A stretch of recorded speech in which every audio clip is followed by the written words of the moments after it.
Are you looking to optimize your health? Are you looking to get the best supplements at the lowest price? For high quality supplements and to talk to someone about what supplements are best for you, go to takeyoursupplements.com and one of our fantastic True Health coaches will help you pick out the right supplements for you that are the highest quality and the best price. That's takeyoursupplements.com. takeyoursupplements.com. That's takeyoursupplements.com. Be sure to ask about free shipping and our awesome referral program. Welcome to the Learn True Health podcast. I'm your host, Ashley James. This is episode 138. Hello, True Health Seekers, and welcome to another exciting episode of the Learn True Health podcast. I am so excited to bring you not only today's episode, but I have about five episodes after this one that are so powerful and so exciting. Last week I did a ton of interviews and then my computer completely died.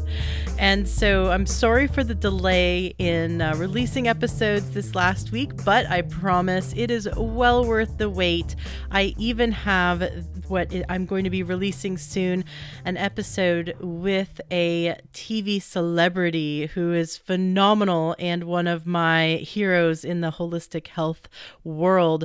So definitely something very exciting to look forward to. Today's guest was a surprise guest for me. I was at church on Sunday and I met this man who was actually a guest speaker. He's going around Seattle guest speaking at different organizations, sharing his mission. And I ran right up to him. In fact, without even saying anything to my husband just handed me my card and said, "Go get him." So my husband knew that he would have been a perfect guest. And of course, I ran up to him and I said, "I'd love to help you promote your mission and your project to my listeners." And so he said, "Well, how is later today?" So we had a very impromptu interview. He came over and I cooked him an organic vegan meal because he is more leaning towards the vegan side. And he was quite impressed. He's not used to people being so accepting and open of a whole foods diet, which was a lot of fun. I know my listeners can definitely relate. Wouldn't it be wonderful if you could spontaneously go to a new friend's home and they cook you all the delicious, wonderful, healthy foods you love eating? So we had a great lunch, and then we set up our audio equipment out on my porch on a beautiful sunny Sunday afternoon, and we recorded this interview for you. What I love about his mission is if you are inspired by the belief that our thoughts really do have an impact on the world, if our internal world can have an impact on our external world, then you are going to love this mission, because he is really up to building big things. And he is a one-man show right now, but I know after you listen to this, you'll be motivated to take action and possibly join his movement, and let's grow this. I can definitely see that he is right at the moment where he's just sparking this. Foundations like Weston A. Price Foundation, that just started with one person. You think of so many foundations, the Humane Society, in Canada, the Canadian Institute for the Blind, these major, wonderful organizations that do such good in the world, start with just one person or just a small group of people, and now they're major institutions. And so he's just the beginning, and I know that you're going to love listening to today's interview. Please, if anything he says inspires you, definitely take action and jump on board his mission, because I have a feeling about this. I have a gut feeling that in a few years' time, this is going to be a big grassroots organization that's going to be helping so many people. And wouldn't it be exciting to say, hey, I was one of the founders. I was part of that. So without further ado, here's today's interview. And definitely make sure that you are subscribed to the podcast either through iTunes, Stitcher, iHeartRadio, we're in over 40 podcast directories. Make sure you're subscribed so you get notifications when the latest interviews come out, because I'm going to be releasing a bunch of interviews in the next week that are mind-blowing. So look forward to that, and have a fantastic, beautiful rest of your day. Enjoy. So beautiful. We're sitting out here on my back porch looking at the summer, which is in full bloom. And you can probably hear the frog out. That's our toad. Yep. That's our one toad in the pond back there. The ducks and the toad fight for attention sometimes. So this is a beautiful day to discuss your project. And I'm really excited to have you here. For those of us who are new to the Seattle Peace Project, Troy Reicherter has developed something that is so near and dear to my heart. I'm really excited to introduce this to the Learn True Health audience. In a moment, I'm going to ask you to share your story and how you came about. Now it's hhresearch.org is your website. Definitely recommend listeners check that out. It's such a pleasure to have you here in person, because not a lot of guests anymore I get to do one-on-one. So this is fun. We're hoping the audio turns out, but we've got a backup system, so we're all good to go. And basically, I've actually shared this with my listeners, is that when I was 24, 25 years old, I watched the documentary What the Bleep Do We Know? And it completely changed my life. It was one of those gifts that just was, you know, when God or when the universe or whatever you believe in gives you the window that you needed, because it felt like all the doors were closed. And I was in a really dark place in my life, and I don't know how I got a hold of this DVD, but I sat there and I watched it and I bawled my eyes out the entire movie. And then I immediately, and I've never done this before, the second it was over, it was like midnight, I immediately just hit play again and proceeded to bawl for another 2 hours, because it was shifting things in my consciousness. And, you know, it's one of those movies where you have to really be in the mood to get it, because it is kind of hokey. But basically it's a movie about understanding that there's a whole universe out there of how our belief system's made, and that, you know, there's a lot of things that aren't physical, but that are just as real. So meditation and prayer actually have an influence on our physical world, more so than we ever thought possible. And when I heard about the study of the group of people in 1993 who got together in DC and meditated, and as a result tracked a successful decrease in violent crimes, that was huge. I mean, governments should be issuing, whole cities should be getting together and meditating to help lower crime.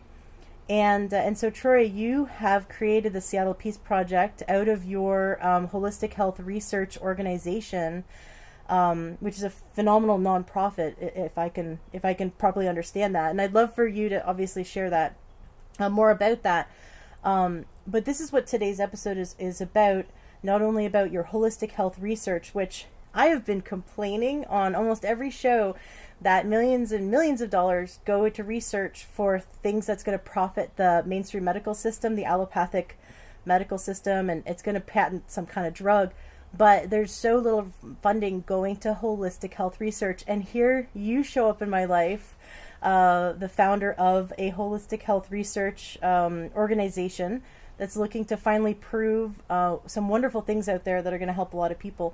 So definitely want to talk to you today about your holistic health organization, and where you're going with this, but also the Seattle Peace Project, and even for those people who are not in Seattle, why they'd want to join us, because what are you going to help prove as a result of the Seattle Peace Project? So that was my very wordy introduction. Welcome to the show. So happy to have you here. Thank you. It's an honor to be here.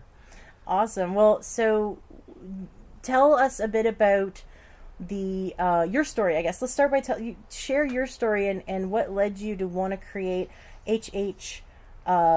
research.org, the Holistic Health Research Organization, and what led you to want to create the Seattle Peace Project. And also then we can talk about what is the Seattle Peace Project. Mm-hmm. Well, I studied history in college, and when I got to the end of that about time to graduate, I went to Taiwan. I was fascinated with, just kind of knew I had to do it. People kept asking me why, and I couldn't really answer. It's just a gut feeling I had to go. Had to learn about Chinese culture, Chinese medicine, Chinese religion, Chinese philosophy. And so I was in Taiwan studying Chinese everything. And within a year, I just kind of realized I had to study Chinese Qigong. They call it energy control. And, well, I had a girlfriend who's now my wife. And she got me in touch with these people. She was asking around where I could study Qigong. And she put me in touch with these people who were psychic. There's a book in this. I should really write. You should. But it was amazing because they said, when you go to these people, they'll know why you're there before you show up, and they won't charge you anything. So, so I had to go, of course, because I didn't have any money, and I didn't want to pay. And I wanted to meet some psychics because I didn't know if it was possible to be psychic. Well, I found out from them that it is possible. So, like, right when I first walked in, they said, you were Chinese in a past life, which explained a lot. And no one had ever said that to me before. And I stayed there till the early hours of the morning talking to them. And I ended up spending years studying with them and learning meditation. And not that I'm any good at it yet, but at least trying to understand like how the universe works, this multi-dimensional universe works. And gleaning all that I could. Eventually, I just realized I had to study Chinese medicine also. I had to, at some point, get some kind of a career too, besides just wandering around the world studying cool things. So, studying Chinese medicine, I did that partly in China, at Kunming, and then I came back and got a master's degree in San Francisco. And all the while, I was, researching every paranormal thing I could, trying to understand, and try to convince other people what I had learned, trying to find proof that there was more to the universe than just the chemistry and physics could ever explain. So I saw the movie you mentioned, What the Bleep Do We Know? I heard about the study in D.C. in 1993, and I always thought, wow, there's all these experiments that are begging to be done, about the way the world works, the power of prayer. I mean, I've got lists and lists of really interesting experiments, but none of them seem to have really been followed up on, and they haven't really impacted our culture much. So became an acupuncturist for a while in San Jose, California, and eventually went into teaching, and all the while, thinking I should do this someday. And finally, I've been a teacher for 14 years now. Got a master's degree in Chinese medicine and a second master's degree in education along the way. And my son's finally big enough that he doesn't need me around all the time. And something just happened last year when I realized I was going to turn 49 this year. 7 times 7, kind of a magic number to me. And I just couldn't stand by any longer and not make this nonprofit that I'd been dreaming of. That is a kind of a platform to do these experiments. So, I love that you did it, because so many people were inspired by that movie and by that study, but not, very few people actually took the initiative to go and do it again. So you're recreating, hopefully on a larger scale, that 1993 experiment. Yeah, the 93 experiment was done by a transcendental meditation, which is actually, it's copyrighted, by the way. They always have a registered trademark after the TM. So you can only learn it from a TM person. It's kind of a, it was their production, just their own people, and it didn't really lead anywhere, except that it made a few headlines that 4,000 people could meditate and make crime in a major city like Washington, D.C. go down by 23% immediately. And I guess there was if you look at the after effect, there was over 40% reduction in crime, which I'd have to double check the stats on that. But it seemed to me that it would be more impressive if we could get people from all different religions or unaffiliated people to join in praying and meditating for peace, not necessarily using the TM method or any particular method, and make it a community affair instead of something that was, one group doing, and then see what we could do. I've always felt that, as the conclusion of the study said, it should be really public policy to try to lower crime this way, to get large populations to meditate. Part of the reason they don't do that is because, as I learned with studying acupuncture studies, even when they prove that something's effective, they always shy away from a conclusion because they say the mechanism of action is unknown. And so, they doubt that stimulating a certain point with moxa can make the breech presentation less before during pregnancy, before birth. So they did it with hundreds of women in China. They proved that it worked, but at the end of the study they said, well, since the mechanism of action is unknown, more testing is required before we can make a conclusion. Well, that's a shame, because there's a lot of things in this world that you're never going to prove with chemistry and physics. You're never going to know exactly what the mechanism of action is, but it's enough to know that it works, as with meditation and prayer. So seeing that it works, I think we should just try it some more, and eventually we'll figure out a lot about how it works, and what works. Whether or not we'll ever be able to explain it all in a formula, I'm not going to stand by that. But the results we can analyze with statistics and make a probability curve and figure out what the odds are of such a thing happening by chance alone. So you get enough people together from all walks of life and have them document that they're sending out an intention. An intention, it could be through prayer or through any form of meditation, whether they're a beginner meditator, simply close their eyes, breathe, and imagine peacefulness, or sending out some kind of peacefulness, or praying for peacefulness for the Seattle area. And you've got this app that people can download on their phone, and they can sort of tell you when they meditated, so you can track. Because you're all about having the statistics, so that at the end of it, you can show people, look, we had this many people during these times sending out the intention, and then you can track the crime rates, and you can show whether we made an impact or not. Right. So part of the beauty of it is that you can do whatever you want, and there's no way we can measure what you did. You could consider it blessing. One person called it study, or you could call it prayer, meditation, without going into the semantics of it or the mechanics of it. Every person can do their level best, and then the beauty of the app is that anyone can download it for free onto their cell phone or their computer, and then they can log in the times. It's kind of an honor system. Log in the times that they participated, and so we get a ballpark idea of how many people are involved and how much time they're spending every day. And so then, we have some idea about the participation, and then on the other end, the police. They are not going to change their method of reporting because of this project. So we expect that's going to be a constant. They're going to do the same job they've always done and give the same, reported numbers based on what they see. And as you can see from the link on my webpage, hhresearch.org, you can go to the police crime data page, and you can put in the years previous to this, and you can see they're pretty along a pretty specific pattern. So you end up with about 310 to 340 violent crimes in Seattle every one of these summer months. And so if we wind up with a number that's significantly below that, we can just plug that into a statistical calculation and see what the probability value is that it's lower. And so if you're in San Antonio, Texas, or you're in Beijing, or you're in Australia, it doesn't matter where you are in the world, because the more people participating, especially if you believe in the quantum level of intention, that there is no space between our intention.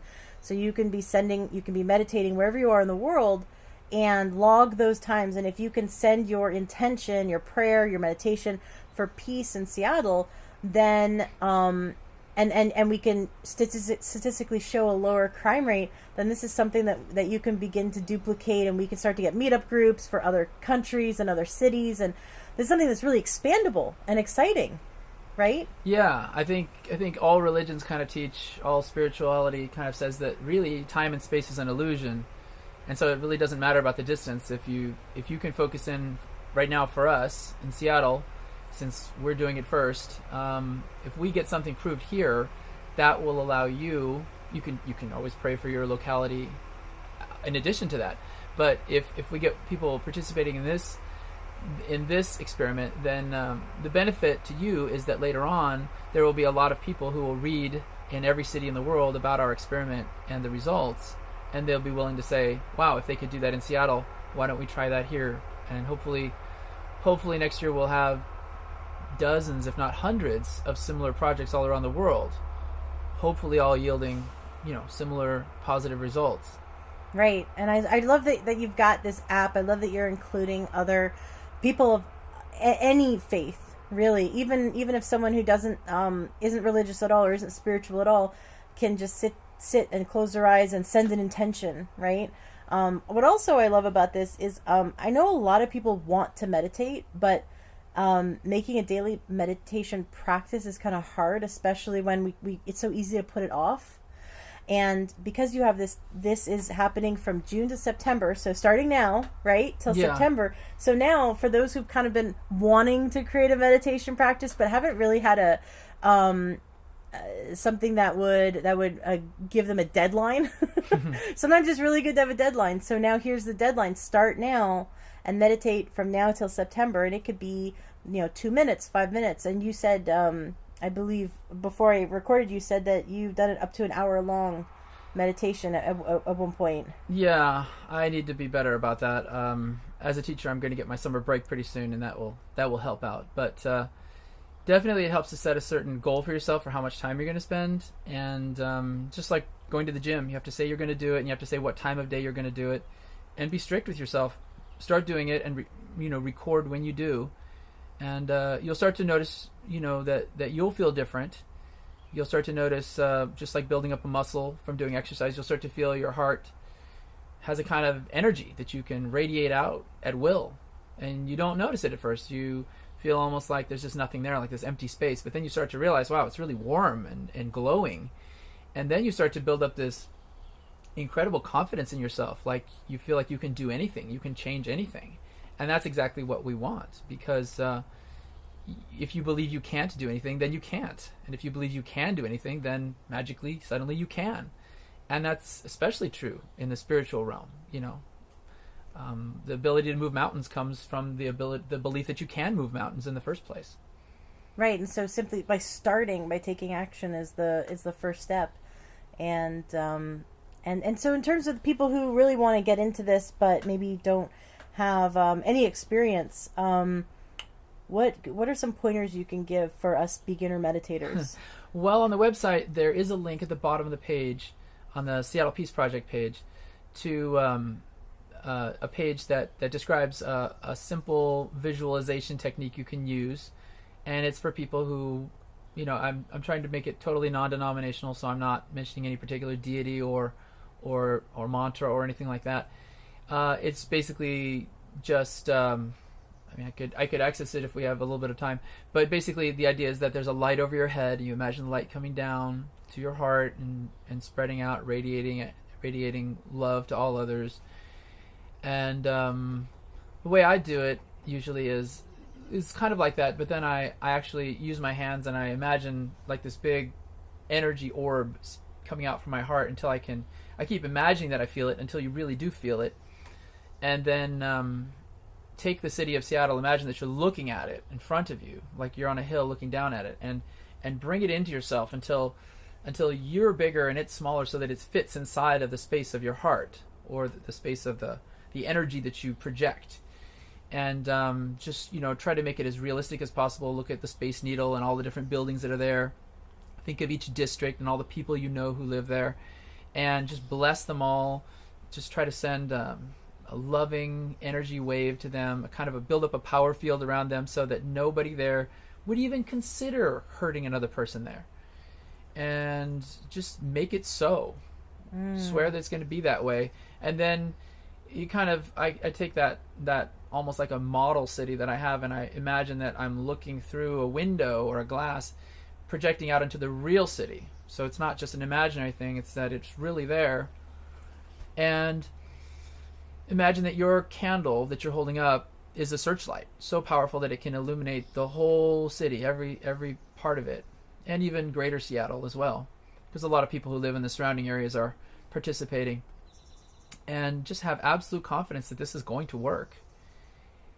And you know, when I did it today, I imagined that, because what was said was, when we were discussing it earlier today, was if we could send this intention, right, and this energy somehow bathe someone who maybe is just on the edge. Maybe there's just something triggered them and they're really angry, or maybe they're really hurting or jealous, and they might have just snapped and stolen something, or hurt someone, or hit someone, or shot someone. But instead of that going over the edge, on our intention, our prayers, our meditation would be enough to keep them not only from going over the edge, but just giving them clarity in their minds, and calmness in their hearts, so that maybe they'll just take a pause and they won't do that violent act that they were going to do. So we're not saying that we're going to make like the entire greater Seattle area be a bunch of monks. Like we're not like going to all pray and meditate and all of a sudden everyone's going to be like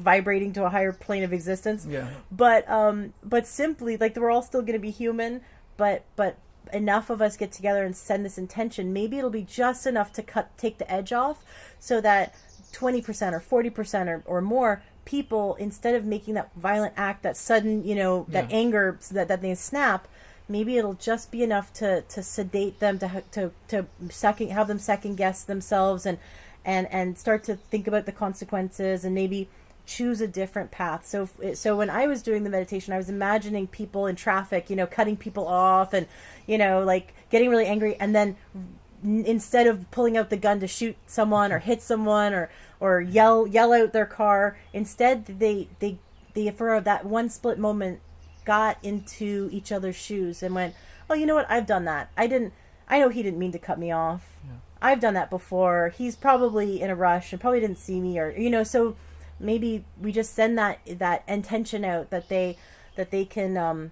just pause and see it from a different person's perspective. Right. And then what I noticed is in doing it for myself, I ended up feeling so calmer coming out of my own meditation, and feeling like, how much peace am I going to be in my life, and how, like, if I meditate every day on that meditation, how much more am I going to stop, and instead of snapping at someone, I'm going to put myself in their shoes. Because if that's what I'm meditating on, then I'm not only going to be sending peace, the intention of peace to all of Seattle, I'm really creating it in myself every day as well. So I think no matter where you are, you can have a positive impact not only on your life and also on Seattle for this project, which and then can go and help the rest of the world. Because once you prove, hey, look, this works, then you can begin to spread this, and especially listeners who are really interested in this could get involved. Now, is there any way for them to get involved with you if they're really excited about this and maybe they want to do meetup about this, or how can listeners get involved with you? Well, anybody anywhere could go to the website, read about it, and could download the app and join in that way. And then I have a list of other things you could do. If you live in the Seattle area, of course, you could put up flyers, and we're mostly focusing on this area, of course. Talk to anyone you know about it, especially religious leaders. I've been discovering that the best way to spread this message is face-to-face. Over the phone is not as effective. Mail doesn't work very well. It pretty much has to be, you have to get in someone else's space and say hi, and tell them who you are, what you're doing, and why, and then they'll think about it for a few minutes at least. And some of the responses have been great. You could help me in that way. Social media is really powerful these days. And so no matter where you lived in the world, if you just liked me on Facebook, followed me on Twitter, and just tell everyone about it, share it with your friends, that's a huge amount of cachet that we could use to get the media to cover this more and, give us that leverage so more and more people hear about it. There's now 700,000 people living in Seattle. If we got 1% of them to join in, that would be 7,000 people. That would be almost double what they had in the other experiment. That would be fantastic. We're not putting any upward limit on this. I mean, we'll accept, as many as we can. Yeah. And you don't have to be living in Seattle to be part of it. Right. And I know anyone from around the world, especially because we have listeners in China and in Australia and Canada and England and the United States, all around the world. But I think my listeners were really excited to be part of it, because if we can show repetitively that this works, then we can start duplicating it in other cities. And how amazing would it be if globally in a few years we could globally lower crime rate and violent crimes by 20%, how many lives would change and how much we could change the future, especially when we think about what's going on with refugees and how upsetting it is when we think about all the other countries. We're so blessed to live in the United States or Canada or Australia, but we think of so many countries that have so much more violence. Like I have friends in the Philippines right now, and the Philippines is under martial law. It's really scary. Like we're kind of, we live in a little bubble if you think about it. We look out and we see these other countries, and if we could spread this to the point where we could lower crime rates all around the world, then we would be helping billions of people. You could be sparking something that could end up helping billions of people. Yeah. Since I came back from Taiwan in the end of 1996, I've always been trying to strike a spark, and I'm hoping that this will work to do that, because when we sit down and we pray for peace, we send our love wave out in all directions, and we are disappointed then when the wars don't stop. But wars like the one in Syria, they're so hard to put an end to that easily, because they're made up of people who are determined to do something. They're determined to fight. They're in intractable positions, and they're being funded and all of that, and they're armed to the teeth. But what we're talking about first is making a demonstration in a place like Seattle, a city where people mostly just want to get by, and very few people are intent on crime. And it just has to be measurable. Of course, we don't expect a complete change. The other experiment, saw a 23% reduction and statistically significant, but it didn't change the city forever or anything like that. But if we can just prove that our thoughts and our intentions, our prayers, our meditations have an effect, that will change people's consciousness and make them more willing to do these experiments. We keep looking and seeing, on the one hand, a lot of us seem to be expecting that this age of Aquarius is right around the corner, this age of peace, this new age, and yet if we look at the facts, the problems are not going away. They're not getting better in most regards. The suffering in the world, the problems, whether it's environment or education or inequality or war, they seem to be getting worse. Terrorism, all these things are getting worse. So at what point do we begin to band together and say, enough's enough? The good people outnumber the bad people, and we can educate the next generation so there won't be so many bad people. Right. And we can look at things in a whole new way with a whole new paradigm. We don't have to keep falling into the pitfalls of the past. I don't think that politics is the answer right now. I don't think that economics is the answer. There will be answers in those realms ultimately. But first of all, I think the main step we have to take is the realization that just our thoughts alone are incredibly powerful when we focus them for something good or bad, which should be avoided, of course. But, when people get together, it's like lighting candles. And when we all light candles all over the city, you'd be able to see that from outer space, all that light coming up in the darkness. One person standing there with a candle saying, I'm going to change things, it doesn't illuminate very much, unless other people come and light their candles, and then pretty soon the whole thing's glowing. And then you can measure that. Then we can take that to other cities. I'm hoping that people in other cities will see it and take it themselves and want to replicate the experiment. There will be those that don't believe, and they'll say, well, let's try it again, and I'll try to disprove that. Well, great. At least we get the ball rolling and get people thinking about these things. Because right now, most of the research is in directions that don't seem to be very good for human health, very conducive for, sustainable living, pharmaceutical things, and new ways to torture people and whatnot. Don't see a whole lot of effort in this direction. So that's why I formed Holistic Health Research. And it's my way of, instead of just teaching about history as a teacher, just making some history that I hope someday people will look back on and say this was like the beginning of a spiritual revolution. Yes, that's fantastic. And regardless of your political stance, your religious or spiritual stance, regardless of your race, and it doesn't matter. Like, we're all human, and we can come together and meditate or pray or set an intention towards this. And I love what you said about, we can pray for peace every day, but it kind of just dissipates. It goes out in every direction. Living in Vegas, when I lived in Vegas, my husband and I, were very conscious of how energy and how intention can really manifest either what you don't want or what you want. People who typically have a very negative attitude end up attracting these bad things to them all the time. And then they're like, oh, look, see, my life sucks. There it is. Whereas people who seem to have a positive or optimistic outlook on things tend to attract the things like the positive or more optimistic outcomes. So whether it's the what came first, right? The chicken or the egg? Did their positive intention give them stuff, or did all the good stuff coming to them give them positive outlook? Who knows? Yeah. But when we lived in Vegas, what we saw was there's no point in going into a casino, because the casino, if you think of it on an energetic level, the casino has thousands of times more intention to take your money than for you to win. Than you have. You're walking into a casino. Imagine you got $100 in your pocket. You're walking in. You're going, I'm gonna hit the crap tables and I'm gonna win, or I'm gonna play that blackjack and I'm gonna win. They built a $1 billion infrastructure with a huge intention upon them winning, right? And so you walk in with your $100 going, I'm gonna win. It's like, who has bigger intention? You were the casino. So like you said, with the Syrian war, there's such a huge intention for that war to play out.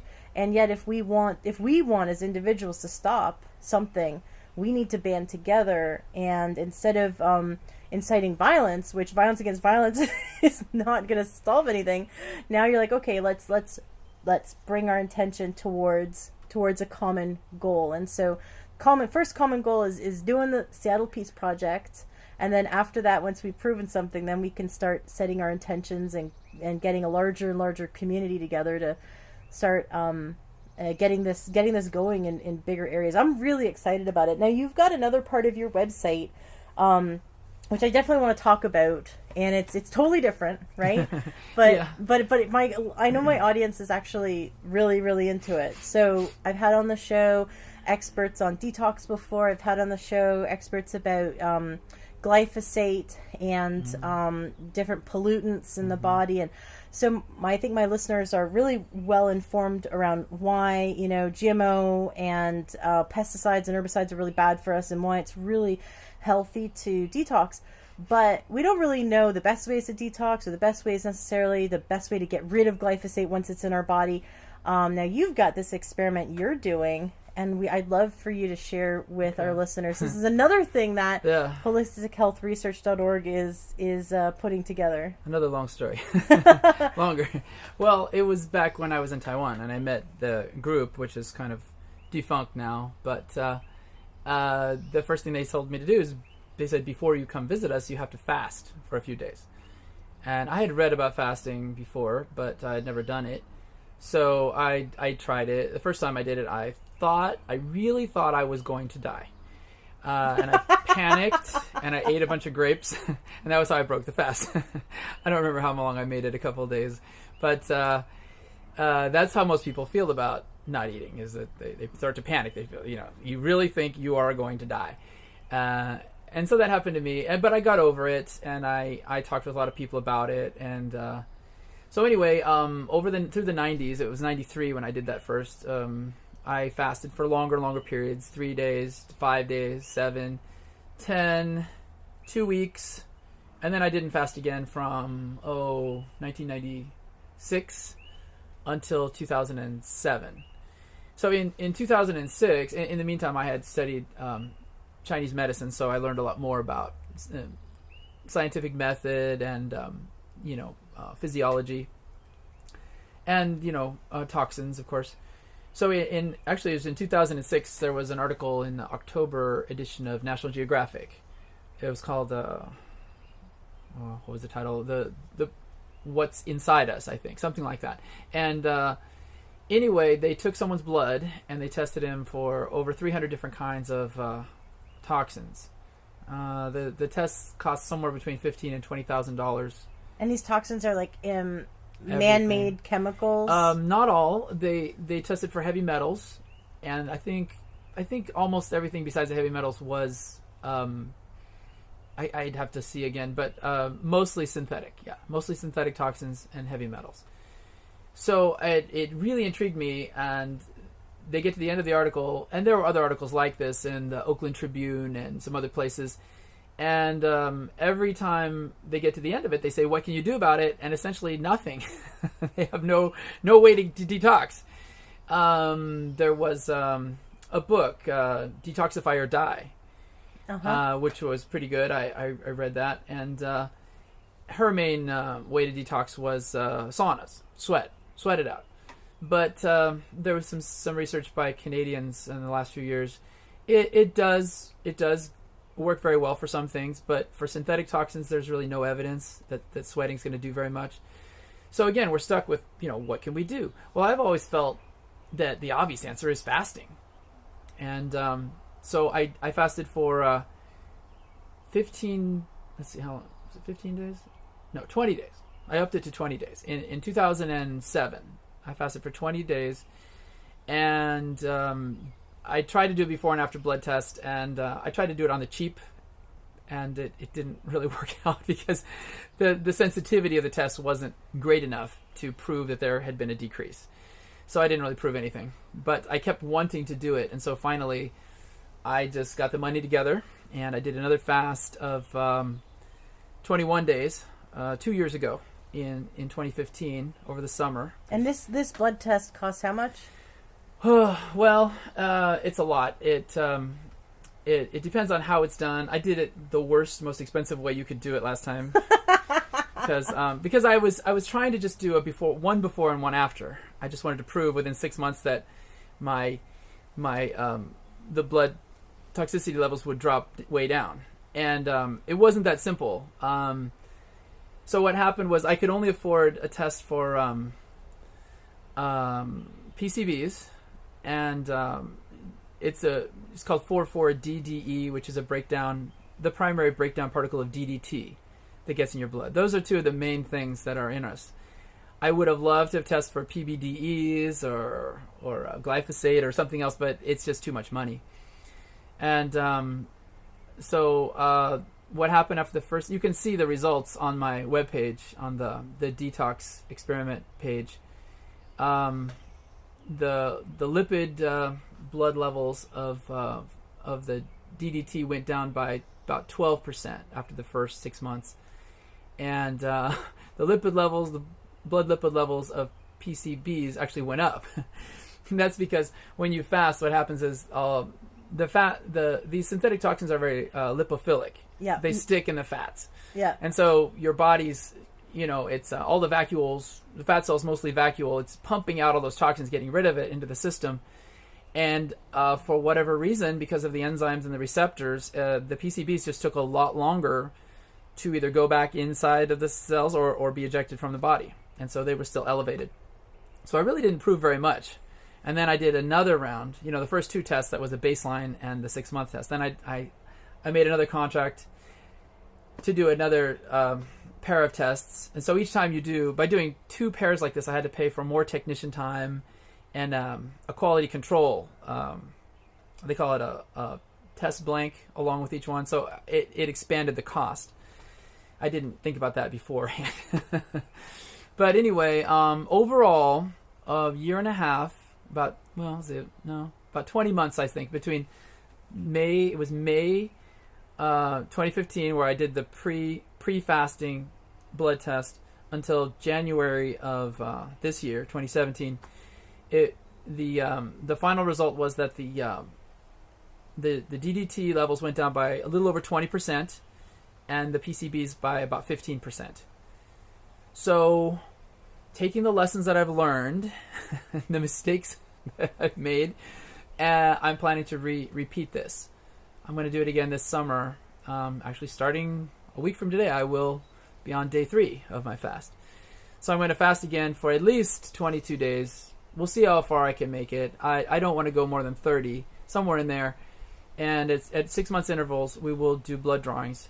At the end of 2018, December 2018, I will mail the samples to the lab, pay them what I owe them, and then wait for the results. And I'll disclose the protocols that I used on my website so people can find out what works and what doesn't work. And hopefully we'll have a way to hopefully I'll be the first person to really prove that there is a way to detoxify our blood of these synthetic chemicals that they're telling us just bioaccumulate over time and there's nothing we can do about. Because I've never believed that, and I've always wanted to empower people, in a way that they can detox themselves. Mm-hmm. Yeah. So you're the guinea pig. I'm the guinea pig, yeah.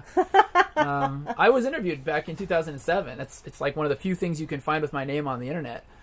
Some internet journalist just found out about me because I was making calls to magazines, and she put me on there.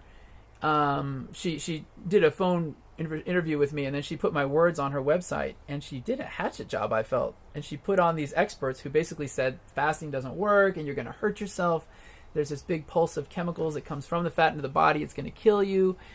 And I always wanted to rebut that because that's what people are hearing from the medical establishment, is that fasting doesn't work. There may be some benefits to it, they admit, but when it comes to detox, they always say it's unproven, it's unproven, it's unproven. Well, I want to prove it. My test from 2 years ago had too many variables, I admit. I knew it did. I wanted to get the number as low as I could get it. And now that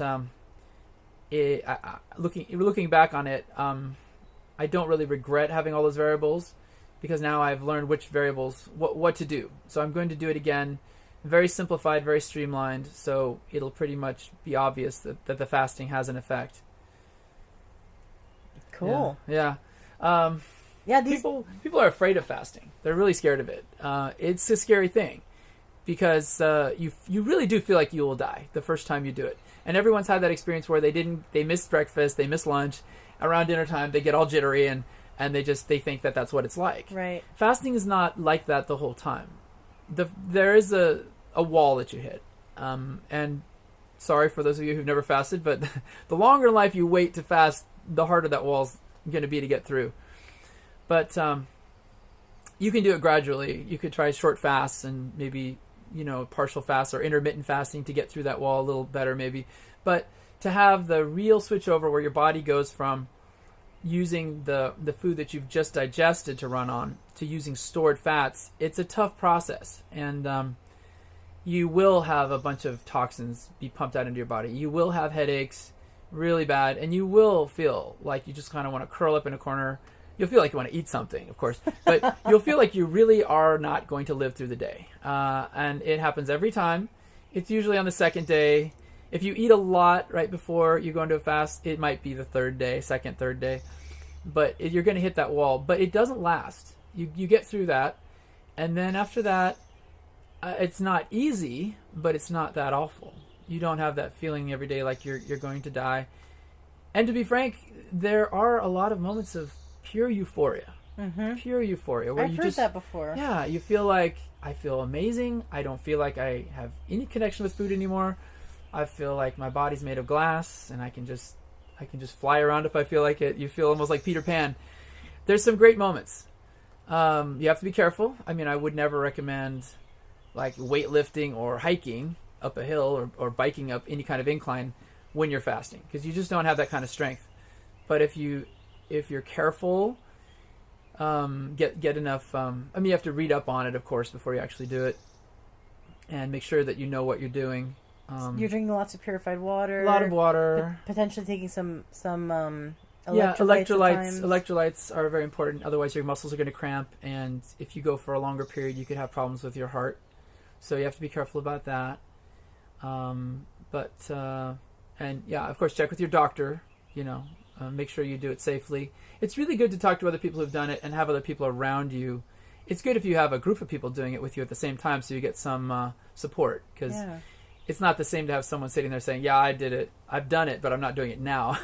And as they're eating, you're sitting there, fantasizing about food and feeling like you're enduring pain and they're not. It's not fair. It's kind of nice, as they say, misery loves company. Yeah. So it's really good to fast with a group of people. And some of them, veterans who can really say, okay, you're going to be all right. Don't panic. And coming off a fast is really another one of the most important things. You have to be very careful not to overdo it because you could actually die in a longer fast, like the ones I'm doing. You have to come off it gradually, with something like a soup, like congee. A congee, yeah. What worked for me was a smoothie that was not at all cold, just like room temperature ingredients in a smoothie. But the thing is, don't overdo it. Don't take solid food for a while. You have to read up and make sure you do it right. But, you know, assuming that you do all of that, it's, I think it's something that everyone should be thinking about doing, unless your health forbids it for some reason. It's one of those things where, I don't know if you remember that show, Greatest American Hero. Maybe that was before your time, but anyway, he finds this Superman suit, but he doesn't have the instructions for it. And everyone, there was in the show, there was another guy who had the suit with the instructions. He just laughed his head off and said, "You don't have the instructions for your Superman suit?" Well, I think that humans, we don't have our instruction manual for how we're supposed to live and take care of ourselves. And it's kind of humorous. I mean, you'd think some aliens would just laugh their heads off and like, look at what you people eat and look at how you people don't maintain your bodies. And you know, when it comes to something as simple as meditation, like we were just talking about, we're not doing it every day. And when it comes to, you know, the actual physical body, it's like, okay, just like you have to give your car an oil change, you need to stop every now and then and just don't eat anything and just let your body, you know, rediscover its equilibrium. Mm-hmm. There are nature paths that oncology nature paths that I met with when one of my friends was navigating her treatment for breast cancer, and they cited that she should do regular fasts, just like 2 weekends a month, for example. Even a 2-day fast or a 3-day fast, or even just once a week doing a 1-day fast was enough to actually lower these markers in the blood that had to do with what feeds cancer. And I thought that was really interesting that they recommended to someone who you'd think that they'd be telling, eat more, you got to keep up your strength, that they're saying, no, you should go on these little fasts, and that is actually really beneficial for someone who's fighting cancer. And then you look at I think every spiritual and every religious practice, if you look at the history, has some form of fasting. And then if you are under the belief system that we've been here for 1 million years or however long we've been here, before the age of agriculture, when we were hunter-gatherers, there are regular times when we'd be fasting. We wouldn't get 3 meals a day. We might get 1 meal a day, or we might just graze in the forest. But we'd go through long periods of times as humans when we would be naturally fasting. So it's not a completely foreign concept, unlike eating, GMOs and pesticides and things in packages, which is totally foreign to our body. Herbicides. Yeah, or herbicides. Yeah. Eating chemicals and processed food, which is totally foreign, and yet we're doing it every day. Look at all these pharmaceutical ads. Oh, right. Yeah, taking pharmaceutical drugs also very foreign to the body. Fasting is something that seems like it's actually part of our makeup. Yeah, when I was in Taiwan doing the fasting, I was doing a huge amount of research and anything I could find. That was before the internet was around. I had to look in books.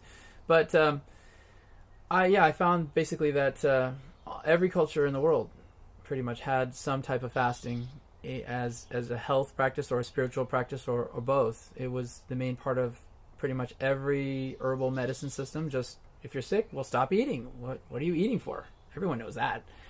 And it was pretty much that way up until about the year 1900, about the previous turn of the century.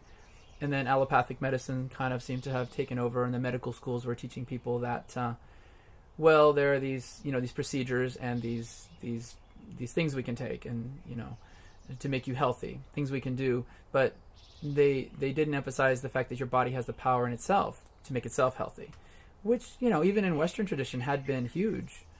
I've been collecting quotes from everywhere about that and examples.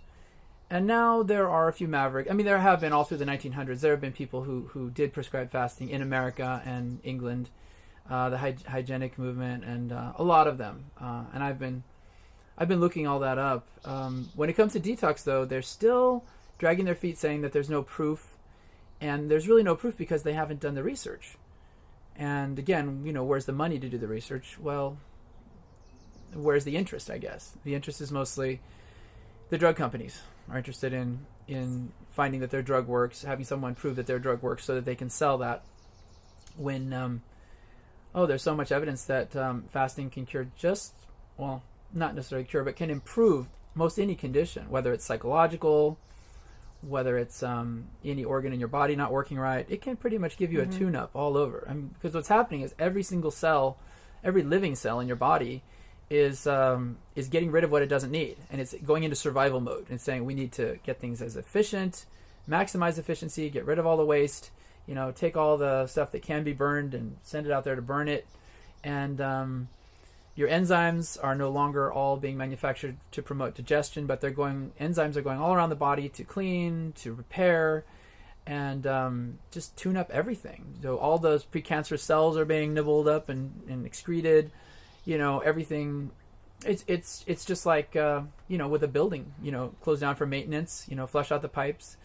We do it with our cars, but unfortunately we don't have the manual to tell us we have to do it to ourselves. And that knowledge that the ancient civilizations and even pre-civilized people all seem to have had, it's been forgotten. It's a shame. So I guess, to me, the two experiments, they really go hand in hand. What I'm trying to tell people is that they need to fast and pray, or fast and meditate. And I'm trying to find some scientific basis for making that argument so that they'll listen. Because that's kind of what ancient people, medieval people have all been saying, is you need to fast and pray, fast and meditate. And we're not doing that much of either. Didn't Jesus go up on a mountain for 40 days? 40 days, right. So my friend, who's very religious, did that. He did a 40-day fast, and he said it was the most euphoric experience. He, like you said, you felt like you were made of glass. He said he just felt like so pure and so connected, and he felt the infinite love of God the entire time, and he totally recommends fasting. He said he couldn't believe it. After about 7 days, he wasn't hungry anymore, and he said he had infinite energy. He had the most energy, the most strength, and he's a crazy guy. So he was out there doing construction, and which is phenomenal. So I mean, who doesn't want to be feeling like total euphoria and lightness, and then when you're freed up to not have to put energy and thought into like, oh, what am I eating for breakfast? What am I eating for lunch? What am I eating for dinner? And your body, instead of having to, like you said, digest food, it puts all its resources to do other processes in the body. So kind of like you do spring cleaning for the house, we should be doing spring cleaning for the body. Now, I know that there's some naturopaths out there who believe that we shouldn't fast without some form of supplementation, because the liver, it'd be best for the liver to be supported in breaking down these toxins. And so, like, I know Dr. Joel Wallach is a really big advocate of selenium and other trace minerals when it comes to fasting. And I know a few other naturopaths who would say the same. Now, you in your fasts, you're doing colonics, and you were incorporating saunas, but not for this next experiment. I guess you're going to be giving your full protocol when you're done. Well, first of all, I don't want to oversell it. I mean, I've heard people say they have more energy when they fast. I would just say that for me, that is not true. I wouldn't say more energy.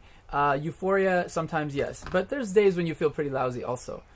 And I mean, you're going to have difficulty sleeping. I have insomnia at that, especially during a fast, because your mind is full and your stomach is empty, as it was in Charlotte's Web, right? And it's just hard to get enough sleep. I don't feel that good most of the time when I'm fasting. But like I say, there are moments of just sheer euphoria. As for the protocols, sauna, I do believe in sauna, and I did it last time. I'm not going to do it.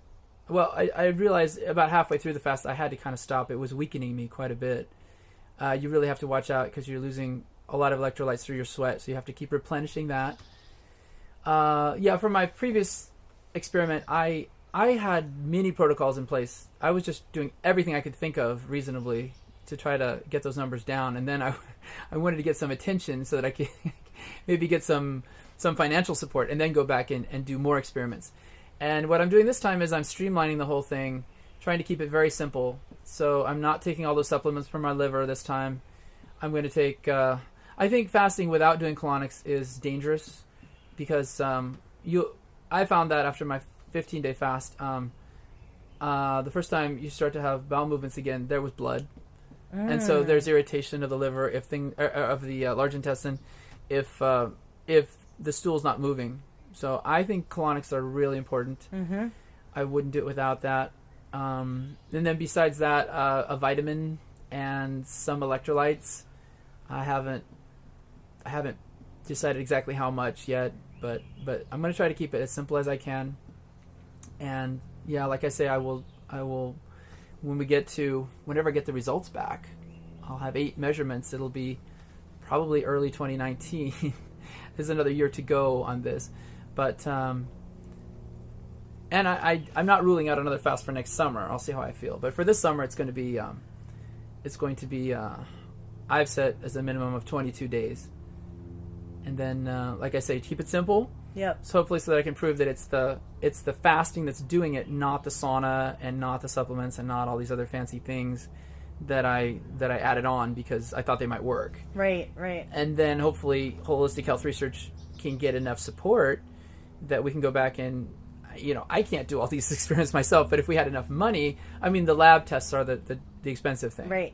And so we could have scores of people volunteering to do different types of detox protocols and test each one to see what works. I mean, there's so many things out there, so many new technologies, all kinds of vibrational things and different types of water, ionized water, and every time I turn around, someone's telling me of a new one they've heard of. So I'm keeping a list of these, and hopefully we can test them all. Get the ones we expect, will give us the best result, and test those one by one. Yeah. And be scientific about it. You'd think a lab would want to collaborate with you. If we got enough attention for that lab, you'd think they'd want to somehow donate their services to prove. If we got enough people together, got enough protocols. Sure. Yeah. It's a lot of money, really. So, like for my second, with the shortened amount of time the technicians will have to spend, and the fact that there's only one lab blank instead of 2, they quoted me somewhere, it was like $8,600 some dollars for 4 tests, whereas I paid over $13,000 for the previous 4 because I did them in 2 sets of 2. So it's still a lot of money, even only doing 2, PCBs and pesticides. So to do a full battery spectrum of tests on someone, to try to find out more, wow, we're talking tens of thousands of dollars for each individual test. So it's a lot of money. But when you look at how important this is, think about this. The average kid, they say, before the year of 1, they get something like 30% of the poisons they're going to get for their whole life. They get from their mother. They get from the mother's blood and from her breast milk. Yeah. Because the breast milk, that's really the only known way to detox yourself, is a woman can breastfeed. And I mean, what a horrible thing, right? I mean, she's not doing it intentionally. It's the body's way of it puts it in. It's lipophilic, and the milk is mostly made of fats, and so it goes into the infant, and it sticks in the infant's fat cells. And so just think of, we don't really know what exactly that's doing, but we know incidences of most everything are going up. Cancer, autism, all these things are going up. And in children, children, and type 2 and type 1 diabetes, in type 1 being in children, right? But juvenile diabetes, obesity in children, like you said, autism, so and all the childhood cancers, right? Just imagine if I could prove that within a couple of years, if you did the protocols right, maybe within 2 years, if you could drop your toxic load by 20 to 30%. A woman who's 21 could begin doing this kind of detox program and watching what she eats, try to eat vegan, organic, avoid all these toxins as much as possible. And supposing she has her first child when she's 30, she could be giving that child less than 10% as many toxins as the child would otherwise be getting from her. Imagine if a whole population like that of the United States or China or Europe were to do that, how many fewer kids there'd be born with these kind of problems that are going to be lifelong or maybe life-ending. Mm-hmm. So this is huge, and we have the power to do it ourselves. Our bodies know how, I think. We're just not giving it the chance because we've been taught you have to eat. Not eating is starvation, and that's not good for you. How could starving yourself be good for you? Medical colleges aren't teaching it at all. My brother's a doctor, and I know from him that they barely mentioned it. They barely mentioned fasting. I really am skeptical when it comes to trusting what an MD recommends to eat because of look at what they serve in hospitals. That's not healthy food. It's just funny to me that most hospitals serve food that is unhealthy. They've got fried food in some hospitals. They've got pizza. They've got, it's all packaged processed. It's just like cafeterias and prison food, right? It's schools. not schools, right? No, it's really sad what is being fed to our children in the school system. Yeah. And it's we need to go back. And what I like about what you said about fasting is it's a nice reset, because if all of a sudden now you've got this vacation from food, when you come back to eat food, like you said, do it slowly, do it safely, do your research, and so that you know how to come back to food. Once you come back to food, now it's like, how much do you really want to be eating that's the packaged foods? Right. How much do you really want to be putting chemicals back into your body? And so you can, now that you've had this vacation from food, because I think a lot of people are like kind of stuck in their ways and afraid to eat a whole foods diet. Mm-hmm. But if you've done a fast, and you can kind of come back to food and go, you know what, I'm going to eat whole food. So there's a broccoli, I'm going to eat a broccoli. There's a banana, I'm going to eat a banana. There's some cashews, I'm going to eat some cashews. And it's like one ingredient foods. And now you know that if you buy it organic and you just know where it comes from, that now you're all of a sudden you've decreased significantly the amount of toxins you're consuming, making your fast even more meaningful for your long-term health. Because now not only have you, supposedly with a fast, you've now eliminated toxins, helped the body eliminate toxins, which is what you're going to prove, but that you also, when you change your diet and you shift afterwards, that then now you're making a lifelong impact in your health. So I think that nice little reset, that vacation from food, could then set someone up for an even healthier lifestyle afterwards. It's true. Yeah, once you've done a really grueling detox, you have to ask yourself, why should I retox? It's like you clean your house up, spend all this time cleaning it, and do you really want to, let the dog come in with his muddy paws and run all over the place? You have to ask yourself, well, okay, now that and especially once you do a test like I've done, you actually see the numbers. It's not just hypothetical. It's not just imaginary. And I know exactly how many parts per trillion there are. You can see it on my website of PCBs and 4,4-DD are in my blood. And so I know that those things concentrate in, the PCBs. You have to remember also that there's a whole slew of other things that I haven't tested and that I expect are being taken out of the body in the same way and put in pretty similar ways. But you have to remember that these concentrate in certain known things like dairy, seafood, fruit that is not organic, or vegetables that are not organic. They generally have like 100 times more, sometimes 150 times more. You can detect it in anything. Organic foods, you can detect pesticides in there, but it's 100 to 150 times worse in non-organic foods normally, depending on the food and the pesticide. But and meat that is it bioaccumulates. It bioaccumulates in dairy. Seafood is probably the worst for most of these things. So if you're not really conscious of it, you'll think about price. You'll think about what tastes good, what I feel like eating, what everyone else is eating, and you'll just go with what's cheap and convenient and tastes good. But you're retoxing. Yeah, you're retoxing. And so in my case, I'll admit the last few months, after reading about cholesterol, and I started to say, well, maybe eggs aren't that bad. I'll eat some more eggs. So I started eating eggs again, and then I said, what am I doing? I know these have higher levels of PCBs. I'm shooting myself in the foot. So even if they're organic?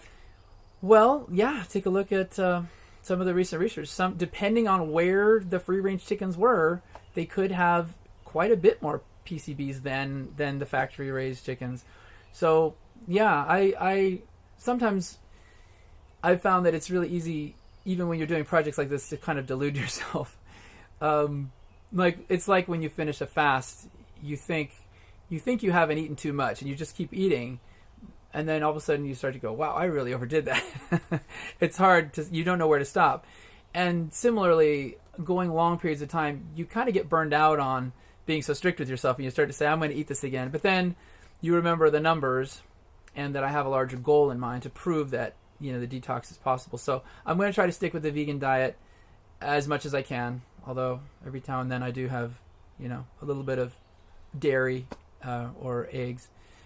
But generally, the numbers are pretty clear. It's pretty clear that these things bioaccumulate, and it depends on where they are and how they were raised as to exactly how much. But there's no doubt about it that those things, they're going to cause your numbers to go up. Mm-hmm. Yeah. And, we're still trying to figure out what the relationship is, like how much of a rise in PCBs in your blood or DDT in your blood causes what percent increased risk of cancer. I don't know that we have that formula worked out, but I think, with more research, it shouldn't be that hard to discover. Wonderful. Well, I'm really excited with what you're up to. So there's two different things. We've got the Seattle Peace Project, so people don't have to fast to do that. No, you do not have to fast to do the Seattle Peace Project. That's just about praying or meditating for peace in the city of Seattle. Right. And then also you can also extend that to your personal, yourself, your family, your city. But the point is we're going to prove it in Seattle so we can spread it. And then if you love what you've heard today, I'm going to say please go to hhresearch.org. That's right. And click on learn more. And if you can, donate, because the money's going to go to pay for the lab tests. Yeah. And so if you can, every dollar is going to go towards paying for the lab tests, which, I love what all your experiments right now. You're the guinea pig, but I see in 20 years, we'll be doing this interview again in 20 years, and you're going to be like, you'll have thousands of volunteers, and you'll be doing all these experiments, and you'll have spread this wave of passion of people waking up and going, I don't want this crap in my body. How do we get it out? Let's figure out the most effective way to get it out. And like you said, a 21-year-old, like right now, prenatal vitamins are great, right? Because if a pregnant woman doesn't have enough folic acid, for example, the infant could have neuro 2 defects. Dr. Wallach proved that if we don't have enough selenium, he proved this 35 years ago when he was at Yerkes Primate Research Institute. He proved that not enough selenium in utero can cause muscular dystrophy and cystic fibrosis. He brought that research. He brought the cystic fibrosis is what he brought. He typed up all the research. I got other pathologists to confirm his findings. When he presented his findings, he was fired and blacklisted from the research community because pharmaceutical companies can't make a dollar off of something natural trace mineral, which is selenium.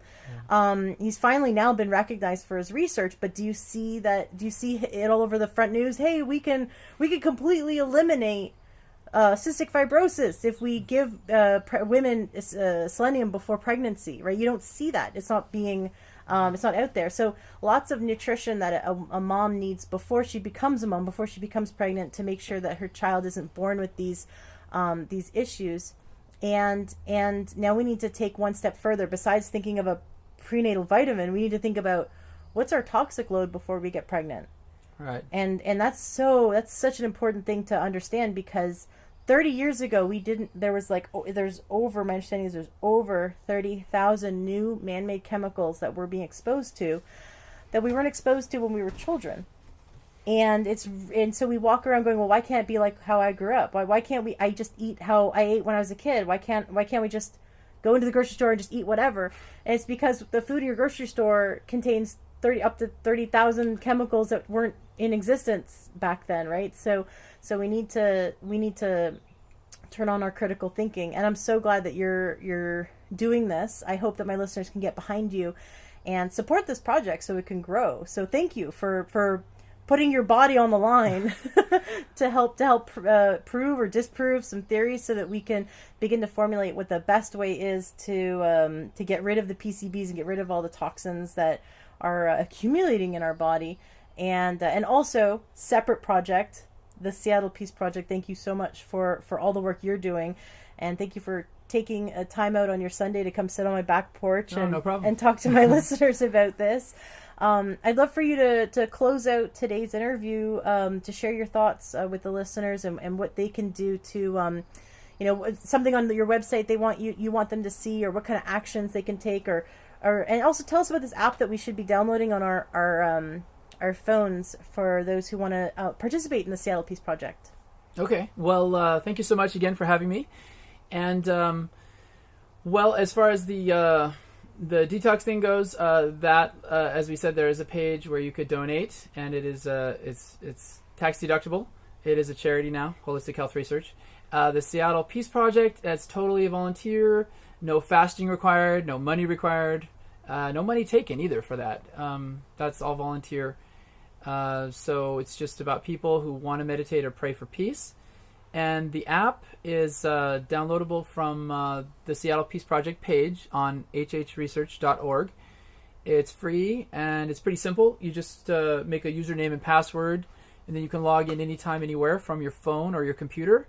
And you just say what day you did it, what time of day, how much time you spent, and you could add in more information if you like about which religious persuasion you are or lack of persuasion.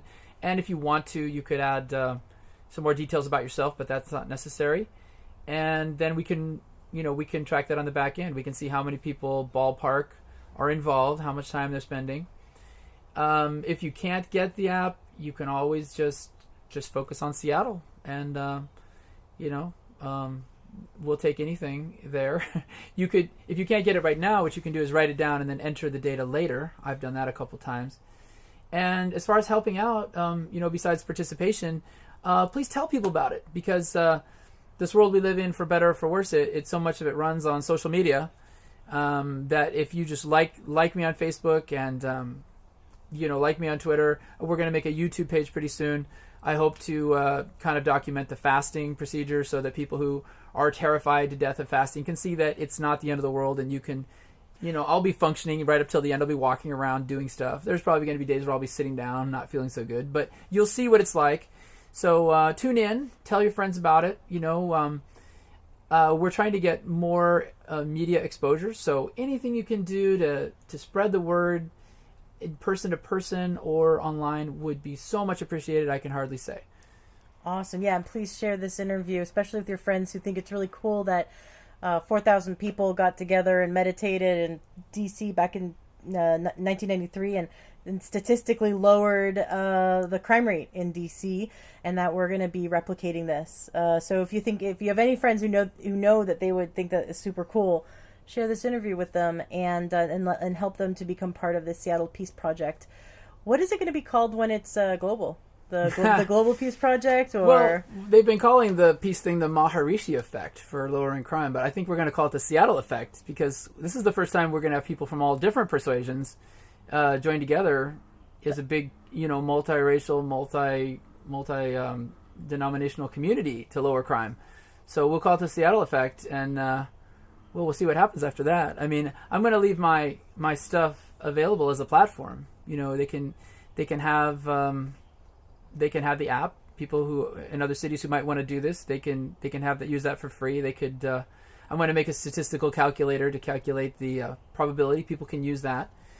So and if someone's interested in doing this experiment in their city, they should contact you. Your contact information is on your website. Oh yeah, you could do that, right? On my website, there's a place you can sign up for my newsletter. All the Facebook and other social media connections, and at the very bottom where it says contact me, contact us, you can email me there, and I'll get that. And definitely, we are hoping to get some good results, and we're hoping to get people all around the world trying this and getting this in the news, so that people everywhere start to believe. Hopefully, first of all, try it and then believe it. And when you think about the numbers of people that are out there, 700,000 people in the city of Seattle, and we're hoping for an optimistic 7,000 of them. That's 1 in 100. Just think of the power if we could prove it, and we got 1 out of every 10 to do it, or 1 out of every 3 to do it. Yeah, there's that tipping point. There's a tipping point, and then after a while, the city's not the same, the culture's not the same. Things that right now just seem like utopian daydreams, it could become the reality for people within 1 generation. Mm-hmm. Our kids and grandkids could grow up in a world where everybody takes an hour out of their day to meditate for peace. It's just what you do, because duh. I mean, look at the results, right? There's that great saying I like. All truth goes through 3 stages. First, it's ridiculed. Second, it's violently opposed. And third, it's accepted as being self-evident. And that's kind of what I'm at the first stage right now still, where people just kind of laugh at me and say, yeah, that's very cute. Move along, But then if we get the results we're looking for, you're going to see a lot of skeptics and scientists come out of the woodwork saying, oh, no, that doesn't work. What are you talking about? Let's try that experiment again.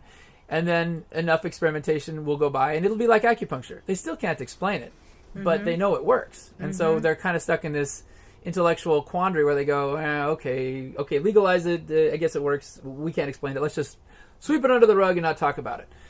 But when it comes to prayer and meditation, something that, most people claim to believe in, by proving that scientifically, already right off the bat, you've got the majority of people in the world have no excuse not to be doing it every day. A specific prayer or meditation for peace. And then, it will have huge effects. They'll never disprove it because it does work. And there'll have to be until science can adjust itself to accommodate this new reality, there'll just have to be a kind of a standoff between the two. But it will change culture. It will. It will change culture just as before, 1972, there was no acupuncture in America. And then after Nixon went to China, people saw that it worked. Then they said, okay, we'll legalize it in California and Nevada. Now it's nationwide. So you can go and get this exotic Asian treatment done, which once upon a time people would have laughed at. So we're at the laughing stage now where most people are just kind of laughing at it. And then we're going to get to violent opposition stage where hopefully not real violence, but, with words they'll say, you're crazy, that's not scientific, it's not substantiated, you didn't do the experiment right, And then eventually when the data is overwhelming, we'll get to the stage where the next generation will just grow up going, well, of course it works. We've already proven that. Right. And it will just be expected. Right. Have you done your hour of meditation today? Go sit down and do it. Everyone will do that. Just like today, we know we have to go to the gym and work out, or otherwise we're just not in brush our teeth. Good health. Yeah, it's just like body maintenance. Yeah. Body hygiene it's something that we should be doing. I love that, body hygiene, right? Because meditation and prayer is spiritual, mental, and emotional hygiene. Yeah. And then it's like you brush your teeth, you take your shower, like why haven't you prayed or meditated today? Yeah. I have a great respect for Tibetan culture, and I went to see the Dalai Lama talk in the Bay Area back in 2001, right before my son was born, and it was really important for me, big time in my life, because he was about to be born. And the Dalai Lama was talking about how in Tibet everyone does puja every day. Everyone does a ceremony. They just take part of their day as they just set aside time. I'm going to pray or meditate. Well, we call it meditate, or do a ceremony, something spiritual. And it's not accidental. It's not when you have time for it. You make time for it. And that's what I think culture needs to be. Just like, everyone needs to take time, however they do it, to fast sometime. Everyone should be praying or meditating. That's an everyday thing. And the data will support this. We just have to do the research. And I'm looking forward to the future experiments where you do blood work on people before and after they start a meditation or a prayer practice. Because I'd love to see how their hormones, there's so much information that by meditating or prayer that we can help regulate hormones, because our nervous system shifts from that sympathetic to the parasympathetic, the autonomic nervous system. And so there's a lot of health benefits to prayer meditation just internally. But then what we're trying to do is both do something internally, but also with what your project is, we're going to prove that almost like quantum physics level of what we manifest inside actually manifests outside. So you have an impact. We're not just a bunch of ants running around on the ground. We leave a footprint, and we can leave a positive one in our space and in our city, in our country, in our culture, or we can just kind of flounder around. And so I believe that each one of us has that ability to have a positive impact. So we're going to prove it with your experiment. Yeah, there's no end of experimentation that could be done. I've got lists of things that I've thought of, and just talking to you, I've thought of several more. But this is what we're doing. First of all, is the Seattle Peace Project, and I'm doing the fast. So please stay tuned and support me by telling people about it, watching the videos that we create, and donating if you would like to, because I think more if we could figure out how to get money behind this and get more people involved and expand this, I think it'd be really, really cool. I don't put money towards cancer research because I know that, if you've proven that the money actually never gets to actually help someone, it all goes into those big corporations. It's kind of sad, most charities don't go to actually fund, like, it's like, oh, put money towards a well in Africa, and you find out that company keeps most of the money for themselves. And so whereas your project is 100% going to go towards getting the research, because the more information out there, the better. So thank you so much for what you're doing. And it's been wonderful having you. Definitely want you to come back on the show when you have everything calculated, maybe in September, October, and let me know. we can see how big this project went, and how much of an impact it had. And it'd be great to hear back from you on that. I'd love to come back anytime. Yeah. Like I say, I'll be fasting. I don't know if you're going to want to talk to me then. Usually you have bad breath when you fast because all the ketone bodies come out of your liver. But you can come. You can invite me back anytime. I'd love to speak to you again. Very It's been fantastic. Wonderful. Thanks so much. Thank you. Enjoy what you heard today on your episode of the Learn True Health podcast. Did something move you, inspire you? Did you get great information that's going to change your life? Awesome. That's exactly what I'm here to do, is to help you gain your health back. Please turn around and share this. If this is something that's helped you in any way, share this with those you love. Love the Learn True Health podcast and want to support us? Awesome. You can go to takeyoursupplements.com and you can support us that way. You'll get access to amazing supplements that are just really great quality for a great price. And there'll be someone on the other end of the line to help you pick out your supplements that are right for you. That's takeyoursupplements.com. Or join our membership, learntruehealth.com/join. That's another great way to support our podcast, support our movement, and you'll be supporting yourself. Gain more information, wonderful videos, wonderful trainings, and you'll also be able to share those with those you love as well. So go to learntruehealth.com/join. Want something fun for free? Go to learntruehealth.com, and right there on the front page, you'll see where you can get our free cookbook. I spent a lot of time making it, and it was so much fun. It's really delicious, healthy recipes. And you can also get our 7-day doctor course. Right there, it's 7 days of naturopathic videos sent right to your inbox, and you can learn from top naturopaths on how to gain health naturally. So that's takeyoursupplements.com for wonderful supplements.